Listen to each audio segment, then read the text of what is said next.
Hello students, तो आज हम 10वीं क्लास की 2.3 स्टार्ट कर रहे हैं। उदाहरण हमने कर लिए थे, इसके कुछ प्रश्न हैं वह देख लेते हैं।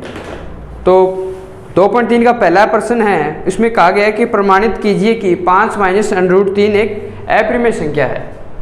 तो एक नंबर कहा गया है 5 माइनस √3 एक अप्रिमेय संख्या है। हमने बात की थी उदाहरण में और प्रमेय में √2, √3, √5 इस प्रकार से कि ये एक अप्रिमेय संख्या होती है। तो अब हमें यह बताना है कि ये एक अप्रिमेय संख्या है, अप्रिमेय संख्या। तो जैसा कि हमने प्रमेय में और उदाहरण में किया था उसी प्रकार इसमें करेंगे। सबसे पहले हम 5 माइनस √3 इस पूरी संख्या को प्रमेय संख्या मान लेते हैं, ठीक है। तो 5 माइनस √3 एक प्रमेय संख्या है। यदि 5 माइनस √3 एक प्रमेय संख्या हमने मानी है तो हम कुछ इस प्रकार से लिख सकते हैं इसे a/b के रूप में, जहाँ से हमारा b 0 नहीं होना चाहिए, इस प्रकार से लिख सकते हैं। अब क्या करते हैं अपन √3 को एक साइड में और बाकी जितनी भी संख्याएं हैं उसको एक तरफ लिख लेते हैं, ठीक है। तो यहाँ से हम यहाँ से इस √3 को इस साइड में या 5 को इस साइड में, दोनों जैसा भी आपकी इच्छा हो, एक तरफ करना है हमें। या तो इसको यहाँ कर लो या फिर इसको यहाँ ट्रांसफ़र कर लो। a/b यहाँ से +5 है, ट्रांसफ़र हो -5, यहाँ से माइनस का दोनों तरफ गुणा कर देते हैं। √3/5 माइनस a/b इस प्रकार लिख सकते हैं। अब इसे थोड़ा सोल्व कर लेते हैं। यहाँ से लघुत्तम b 5b - 1 इस प्रकार लिख सकते हैं। अब देखो, जो हमारा प्रमेय संख्या है क्या कहती है, a/b के रूप में, और a व b सह अभाज्य संख्याएं और a और b जो क्या होंगे, पूर्णांक होंगे। तो यहाँ से b, a और b तो सभी क्या है, पूर्णांक है, और हमारा 5 भी क्या है, पूर्णांक है। तो a, b और 5 ये तीनों पूर्णांक है। तो इनसे जो बनी ये संख्या है, क्योंकि हमने माइनस किया गया है और फिर भाग किया गया है, तो यहाँ से जो पूर्णांक है वो कौन सी संख्या देंगे, दोनों पूर्णांक। तो जैसे कि यहाँ पूर्णांक थी हमारी, उसी प्रकार ये पूर्णांक है, तो ये पूरी संख्या हमारी क्या रह जाएगी, जो हमारी ये संख्या है, ये संख्या क्या है, प्रमेय संख्या। ये प्रमेय संख्या है, नो डाउट। लेकिन √3 की बात करें हम, तो √3 हमने प्रमेय में सिद्ध किया है, ये क्या है, एक अप्रिमेय संख्या है, अप्रिमेय संख्या। अब हम देख रहे हैं कि प्रमेय संख्या को अप्रिमेय संख्या के बराबर किया गया है, जबकि ऐसा नहीं हो सकता। तो जो हमने माना गया कथन है, माना गया कथन वो क्या हो गया, गलत हो गया। तो जो माना गया कथन यदि गलत हो गया तो ये 5 माइनस √3 एक क्या नहीं हो सकती, प्रमेय संख्या नहीं हो सकती। यदि ये प्रमेय संख्या नहीं है तो फिर क्या बन जाएगी, ये एक अप्रिमेय संख्या। तो एक अप्रिमेय संख्या है, ठीक है। इस प्रकार से हमें क्वेश्चन लगाने हैं। इसका आगे वाला क्वेश्चन जिसमें कहा गया है सिद्ध कीजिए कि निम्नलिखित संख्याएं अप्रिमेय संख्या हैं। कुछ संख्या दी गई है और हमें यह सिद्ध करके बताना है कि वह अप्रिमेय संख्या है। तो सबसे पहले इसमें 3 पार्ट है, 1-2 मैं करवा देता हूँ, बाकी आप कर लेना। इसमें फर्स्ट पार्ट है, इसमें 1/√2 हमने √2 को तो अप्रिमेय संख्या सिद्ध की थी प्रमेय में। अब हमसे कहा गया कि 1/√2, तो अगर यह हमें करनी है सिद्ध अप्रिमेय संख्या तो हमें इसको क्या मान के चलते हैं, प्रमेय संख्या। तो 1/√2 एक प्रमेय संख्या है, प्रमेय संख्या है, ये हमने मान लिया। उसके बाद इसे क्या लिख सकते हैं, इस प्रकार से हम 1/√2 को a/b, और जहाँ से हमारा b not is equal to 0, a व b सह अभाज्य संख्याएं।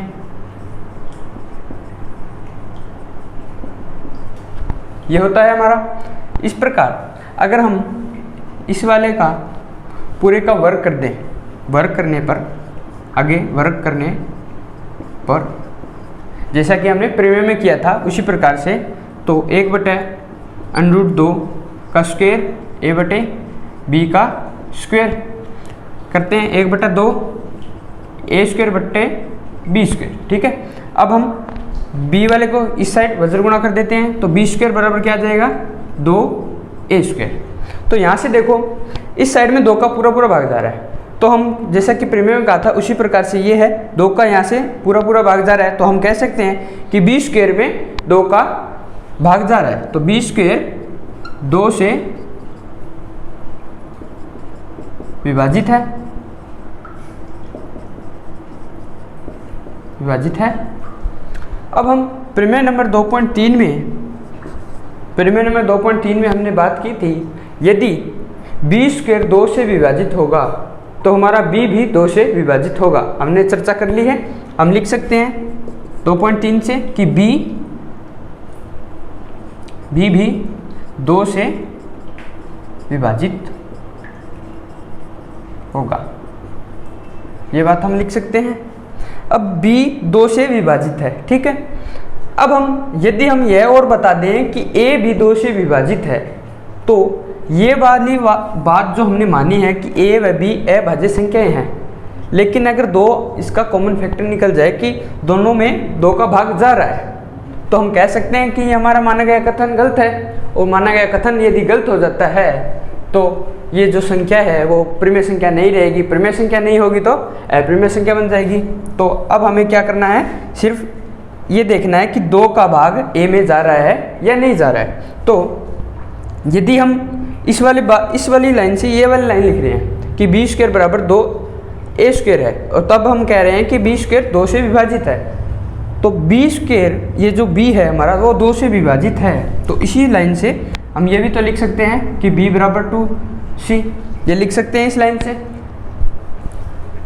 इसी प्रकार वर्ग करेंगे, वर्ग करने पर वर्ग करेंगे तो b² बराबर 4c² लिख सकते हैं।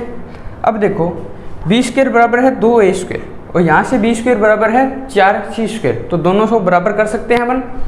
तो 2a² बराबर हम क्या लिख सकते हैं, 4c² लिख सकते हैं, कोई दिक्कत नहीं है। 2 से काट दें, a² बराबर 2c² लिख सकते हैं। अब हमने यहाँ कहा था कि b² 2 से विभाजित है, क्योंकि यहाँ से 2 का पूरा पूरा भाग जा रहा है, यहाँ से भी तो 2 का पूरा पूरा भाग जा रहा है, तो हम लिख सकते हैं कि a² 2 से विभाजित है, लिख सकते हैं। यदि 2.3 से भी ये भी तो लिख सकते हैं, a² में 2 का जा रहा है तो a में भी जाएगा, a भी 2 से विभाजित होगा।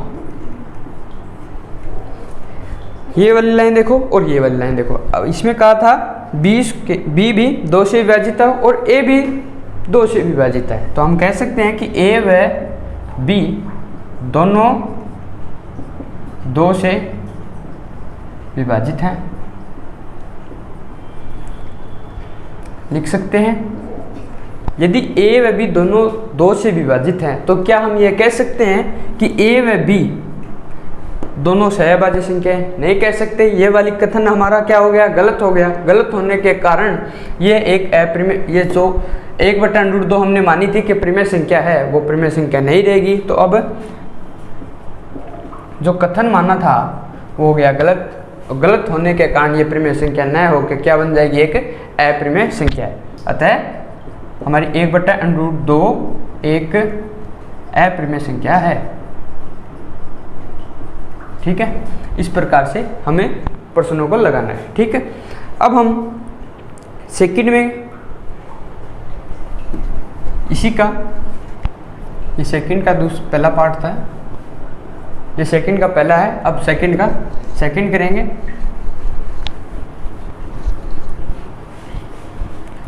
इसमें संख्या दी गई है 6 प्लस √2 और हमें बताना है इसे सिद्ध करके कि ये एक अप्रिमेय संख्या है। ये सेकंड का सेकंड पार्ट है 6 प्लस √2। हमें बताना है एक अप्रिमेय संख्या है, तो हम वही काम करते हैं कि प्रिमेय संख्या मान लेते हैं और माना गया कथन यदि हमारा गलत होता है तो ये क्या बन जाएगी, अप्रिमेय संख्या। तो माना 6 प्लस √2 एक प्रिमेय संख्या है, प्रिमेय संख्या। यदि ये प्रिमेय संख्या है तो इस प्रकार भी लिख सकते हैं अपन, a/b के रूप में लिख सकते हैं। यदि आपको p/q वाला सिस्टम बना हुआ है तो p/q भी अपन लिख सकते हैं, कोई दिक्कत नहीं है। a/b की जगह p/q रखो तो भी कोई दिक्कत वाली बात नहीं है, ठीक है। और हमारा b क्या नहीं होना चाहिए, 0 नहीं होना चाहिए। अब हम √2 को एक साइड रखते हैं और 6 हमारा उस साइड, a/b माइनस 6 कर सकते हैं। √2 a लघुत्तम लेके b a, यहाँ से 6 से गुणा 6b लिख सकते हैं। तो यही बात a व b क्या थे, हमारे पूर्णांक थे। तो a माइनस 6b अगर मैं कर दूं, a व b पूर्णांक है, ठीक है। a व b पूर्णांक है तो a में से ये 6b करूँगा तो भी पूर्णांक होगा और इसमें भाग भी b का लगा दूं तो भी क्या बनेगा, ये पूर्णांक। तो ये हमारी संख्या क्या है, प्रिमेय संख्या है। प्रिमेय संख्या भी नहीं रहेगी तो ये पूरी संख्या हमारी क्या है, एक प्रिमेय संख्या है, प्रिमेय संख्या है। लेकिन अगर √2 पर बात करें, इस वाले साइड में लेफ्ट हैंड साइड में बात करें, √2 है। √2 हम प्रिमेय में सिद्ध कर चुके हैं कि √2 एक क्या है, अप्रिमेय संख्या है। यह एक अप्रिमेय संख्या है, जबकि इस साइड में क्या है, प्रिमेय संख्या। तो दोनों क्या हम लिख सकते हैं, एक साइड प्रिमेय संख्या, एक साइड, दोनों को बराबर थोड़ी ना कर सकते हैं। ये होता तो बात हम लिख सकते, लेकिन दोनों को बराबर कहा गया है। तो हमारा जो माना गया कथन है वो क्या हो गया, गलत।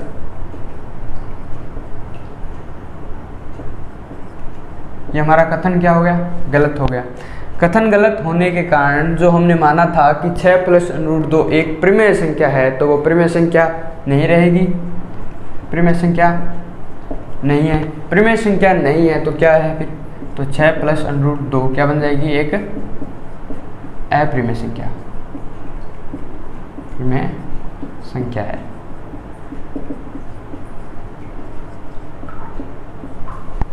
लिख सकते हैं इस प्रकार से अपन। तो ये वाले जो सिस्टम है उसमें सिर्फ आपको √2, जो √ वाली हमने प्रिमेय लगाई थी कि √2, √3, √5, ये तीनों क्या है, एक अप्रिमेय संख्या है। हमने ये बात चर्चा कर ली थी कि ये एक अप्रिमेय संख्या है। तो अब हम इस थ्योरम का इस्तेमाल क्या कर सकते हैं, क्वेश्चन में लगा सकते हैं, ठीक है। अब हम आगे वाले देखते हैं, इसका थर्ड पार्ट। इसमें कहा गया है 3√2, तो 3√2 है। इसमें भी देखो तो √2 है, √2 है तो वही चर्चा कि इसे क्या मानेंगे, प्रिमेय संख्या। प्रिमेय संख्या मानेंगे तो मैं सिंपल कर देता हूँ शॉर्ट में थोड़ा। 3√2 क्या लिखेंगे, a/b लिखेंगे।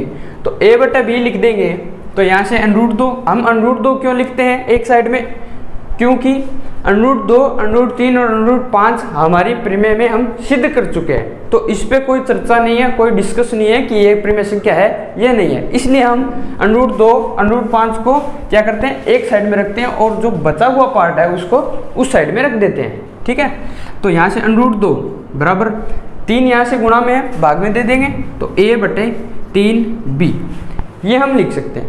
तो a व b पूर्णांक है और जहाँ से ये सिर्फ b में क्या किया गया है, 3 का गुणा किया गया है, तो a व b दोनों पूर्णांक थे, तो 3 का गुणा यदि मैं b में कर दूं और इस प्रकार भी लिख दूं तो रहेंगे तो पूर्णांक ही वो।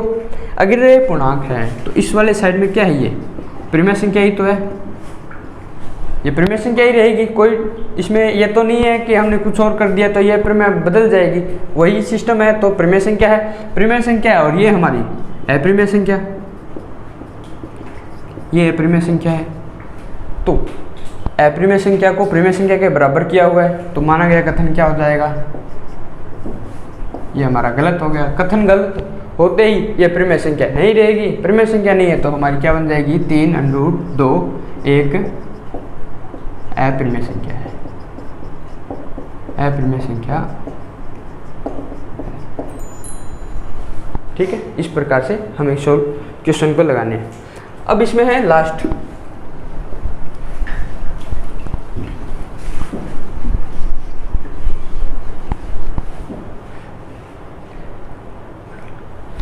इसमें कहा गया है P और Q अभाज्य संख्याएं हैं और हमें सिद्ध करना है कि √P प्लस √Q, 3 नंबर में P व Q है वो अभाज्य संख्या है। पहली बात अभाज्य संख्या, और फिर हमसे कहा गया, ये तो दिया गया है और यहाँ से ये प्रूफ करना है, √P प्लस √Q अपरिमेय एक अपरिमेय संख्या है, ये हमें बताना है। तो हम क्या करते हैं, जो हमारा सिस्टम चल रहा है, जैसा कि हमने अब तक फॉलो किया है कि परिमेय संख्या मानेंगे, कथन गलत होते ही हमारी क्या संख्या बन जाएगी, वो अपरिमेय संख्या रहेगी, क्योंकि या तो परिमेय होगी या अपरिमेय होगी। परिमेय संख्या नहीं है तो फिर क्या बन जाएगी, वो अपरिमेय। तो उसी प्रकार से हम क्या कर लेते हैं, यहाँ से माना √P प्लस √Q एक परिमेय संख्या है, परिमेय संख्या। ठीक है, तो इसे हम इस प्रकार भी लिख सकते हैं, a/b के फॉर्म में लिख सकते हैं। b हमारा 0 नहीं होना चाहिए और दोनों सहअभाज्य संख्या है। अब क्या करते हैं, इस वाले साइड को या तो यहाँ से वर्ग कर लो, वरना हम कर सकते हैं एक वाले पार्ट को यहाँ रख लो और एक साइड को, मतलब या तो √P को यहाँ रख लो या √Q को यहाँ रख लो और बचे हुए पार्ट को उस साइड में रख दो। मैं यहाँ से √P रख लेता हूँ, √P। अब है √Q को उस साइड में, तो a/b माइनस √Q, ये काम कर सकते हैं। अब इसका क्या कहते हैं, वर्ग करना है। वर्ग करने पर वर्ग करूँगा तो यहाँ से ये क्या बन जाएगा, P, या मैं लिख देता हूँ एक बार, तो a/b माइनस √Q का होल स्क्वायर। अब हम square P a minus b का होल स्क्वायर उसी प्रकार से करना है, तो यहाँ से इस वाले पार्ट का पहले स्क्वायर करते हैं, तो a² माइनस 2ab, तो 2a/b गुणा में √Q, ये मैं लिख सकता हूँ। अब प्लस Q का √Q का स्क्वायर Q, ये आ गया सिस्टम।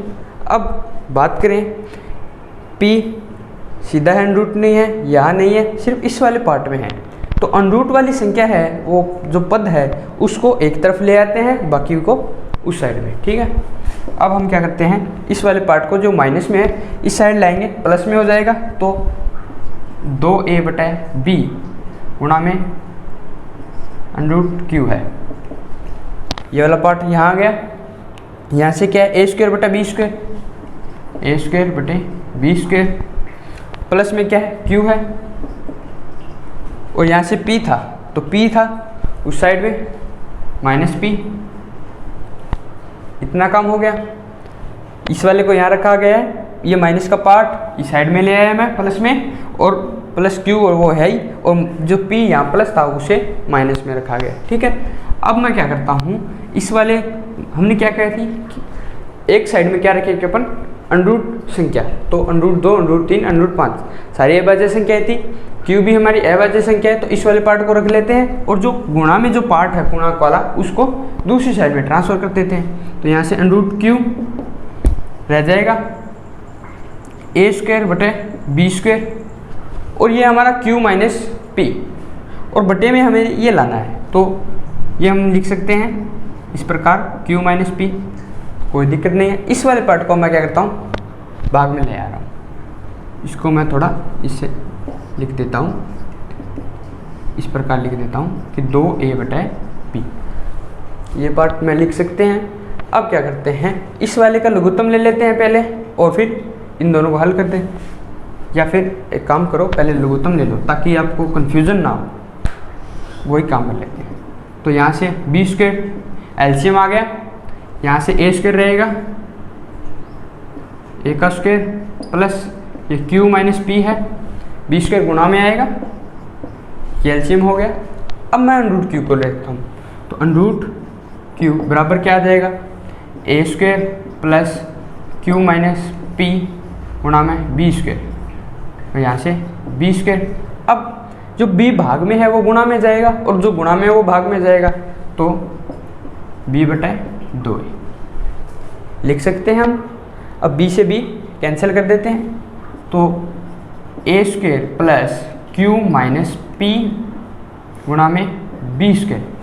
अब ध्यान रखना कि कभी जल्दबाजी में इसको गुणा को मत कर देना, ये वाला पार्ट अलग है और ये बटा में अलग पार्ट है और ये अलग पार्ट है, तो ये इससे कट सकता है, इससे मत काट देना क्योंकि ये प्लस में है इसके, ठीक है, ये ध्यान रखना।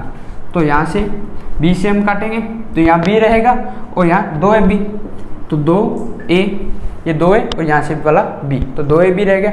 अब ये अंडरूट क्यू वाला पार्ट बराबर हो गया a² plus q minus P गुणा में b² और 2ab। हमने बात की थी ये वाली संख्याएं, ये सारी क्या थी अभाज्य संख्याएं थी, तो अभाज्य संख्या के रूप में इस प्रकार होगा, तो ये अपरिमेय संख्या होगी। तो हमारी q थी वो अभाज्य संख्या, तो ये वाला पार्ट है जो अंडरूट क्यू, ये क्या होगा, ये वाला पार्ट हमारा अपरिमेय संख्या, ठीक है। लेकिन ये पूर्णांक, ये अभाज्य संख्या क्योंकि सीधा है, अंडरूट में नहीं है। ये वाला पार्ट, ये सभी पार्ट, ये जो पद लिए गए हैं इसमें क्या है, सभी पूर्णांक हैं, तो पूर्णांक होंगे तो प्लस कर लो माइनस कर लो वो क्या देंगे पूर्णांक। यहाँ से प्लस किया हुआ है, फिर गुणा किया हुआ है, भाग किया हुआ है, तो है तो पूर्णांक ही। तो ये हमारी सिस्टम क्या है पूरा का पूरा परिमेय संख्या है, ये परिमेय संख्या है, जबकि ये अपरिमेय संख्या है। तो हमारा माना गया कथन क्या हो गया, जो कथन हमने माना है वो गलत हो गया। गलत होने के कारण अब हम ये नहीं कह सकते कि p प्लस क्यू हमारा under root p plus under root Q हमारी अपरिमेय संख्या है, ये हम कह सकते हैं क्योंकि परिमेय संख्या मानी थी, मानी गई तो बात हमारी गलत हो गई। तो गलत होने के कारण हम क्या कह देंगे, ये एक अपरिमेय संख्या है। अतः under root p plus under root Q एक अपरिमेय संख्या है, अपरिमेय संख्या है, ठीक है। ये हमारा 3 नंबर क्वेश्चन कंप्लीट है। तो इसी के साथ हमारी 2.3 क्या है कंप्लीट है। इसके बाद आती है हमारी दशमलव परिमेय संख्याओं का दशमलव प्रसार, उस पर मैं थोड़ा सा बता देता हूँ, बाकी क्वेश्चन रहेंगे वो अपन आगे वाले में कर लेते हैं। इस पर थोड़ा सा चर्चा कर देता हूँ मैं कि किस प्रकार से दशमलव प्रसार है। पहली बात तो दशमलव प्रसार, प्रसार का मतलब किस चीज़ को पूरा समझना, खोलना, उसका एंड तक जितने पार्ट हैं उसके उस साइड में पूरे चलना। तो यहाँ से क्या है परिमेय संख्याओं का है, परिमेय संख्याओं का दशमलव प्रसार,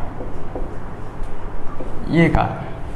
तो दशमलव प्रसार मतलब जो दशमलव वाली संख्याएं हैं, मान लो ये इस प्रकार से है, इसका क्या करना है प्रसार करना है। जैसा प्रचार प्रसार है उसी वाला प्रसार ये है, वही है कि विस्तार से देखना, ठीक है। दशमलव या दशमलव वाली कोई संख्या होगी। परिमेय संख्या की बात की गई कि उनका दशमलव प्रसार क्या है। अब हम ये करेंगे दशमलव प्रसार उसके प्रकार के बारे में। ये प्रसार समझ में आ गया कि उसको विस्तार से अध्ययन करेंगे कि वो कहाँ तक चल रहा है। इसका मतलब है कि ये कितने स्टेप तक है, ये कुछ मतलब कंप्लीटली ये है कितना। अब इस प्रकार से लिख दूँ तो हम बता थोड़ी सकते हैं कि ये इतना ही है, ये तो आगे भी चल रहा है। तो उसी प्रकार से बताना है कि ये कितना है, कुछ इसकी क्या विशेषताएं हैं उस प्रकार से। तो इसमें कुछ हमारी दशमलव प्रसार या तो ये चलता रहेगा या फिर ये थोड़ा आगे जाके रुक जाएगा। दो बात होगी, ये कोई संख्या मान लो ये है, ये चलती जा रही है, या तो ये यहाँ रुक जाएगी, ये रुक गई, या फिर क्या करेगी ये चलती जाएगी, ये अनंत तक नहीं रुकेगी। तो इसी प्रकार से हमें बांटा गया है कि या तो ये शांत होंगे या फिर अशांत, दो ही कंडीशन होगी, या तो ये शांत होंगे या फिर अशांत होंगे। इसे अन्वसानी भी कहते हैं, अन्वसानी दशमलव प्रसार वाला यही है वो, इसी को कहते हैं। तो ये अशांत और शांत ध्यान रखें, दो है। अब हमें ये बताना होता है कि कौन सी संख्या है जो परिमेय संख्या है वो शांत होगी और कौन सी संख्या है वो अशांत होगी। तो ये देखो कि P बटा Q के रूप में हम लिख रहे हैं। यदि हम इसे P बटा Q के रूप में लिख पा रहे हैं, ये हमारा P बटा Q के हम लिख पा रहे हैं और उसे रोक पा रहे हैं, मतलब इस प्रकार से ये है जैसे, तो ये क्या है, बार लगा हो, इसका सिस्टम क्या होता है कि ये वाली संख्या क्या होगी, बार बार रिपीट हो रही है। लेकिन मैं इस प्रकार लिख दूँ या फिर मैं 5/10 लिख दूँ तो ये हमारा क्या है, ये है। तो ये इस वाले रूप में जो आएगी संख्या है वो क्या होगी, हमारी शांत होगी। और जो इस वाले रूप में नए आते हुए, ये तो होगी इस वाले रूप में, इस वाले रूप में जो नहीं आएगी, जैसे कि ये है, ये आगे चलता जा रहा है, इस वाले रूप में है, तो वो हमारी संख्या क्या होगी, अशांत होगी। और बात करें, ये तो चर्चा होगी हमारी इस वाले फॉर्म की, अगर इस वाले फॉर्म में है तो शांत, नहीं है तो अशांत। अब हमारी बात आती है कि इसमें एक तो मैं इसी पर चर्चा पहले थोड़ा सा आपको उदाहरण है जो कि बता देता हूँ। इसमें ये कहा गया है 3, 7, 5 इस प्रकार से कहा गया है। तो अगर मैं इसे लिखना चाहूँ P बटा Q के रूप में, अगर मैं P बटा Q के रूप में लिख पा रहा हूँ तो वो क्या बन जाएगी, शांत। अगर मैं इस संख्या को P बटा Q में रूप में नहीं लिख पा रहा हूँ तो क्या बन जाएगी, अशांत। तो इसका मैटर ये है। इसमें बता देता हूँ, पॉइंट हटाएंगे, ये संख्या आपको आती होगी सोल्व करनी, पॉइंट को हटाएंगे, नीचे क्या आएगा, 1000 आएगा, लिख सकते हैं। अब देखो 775 है, ये 10 की घात 3 है, यही है। मैं 10 की घात 3 को क्या लिख सकता हूँ, और चलो पहले मैं 10 को क्या लिख सकता हूँ, 10 क्या होता है, 2 गुणा 5, यही तो होता है। तो 375 2 गुणा 5 और इसकी घात कितनी है, 3, 375, ये 2 की पावर 3 और गुणा 5 की पावर 3। कहने का मतलब है इसे इस फॉर्म में हम लिख पा रहे हैं, P बटा Q के रूप में लिख पा रहे हैं, ये लिख पा रहे हैं। यदि हम इसको इस फॉर्म में लिख पा रहे हैं P बटा Q में, तो इसका मतलब हम इसको क्या कहेंगे, ये एक शांत।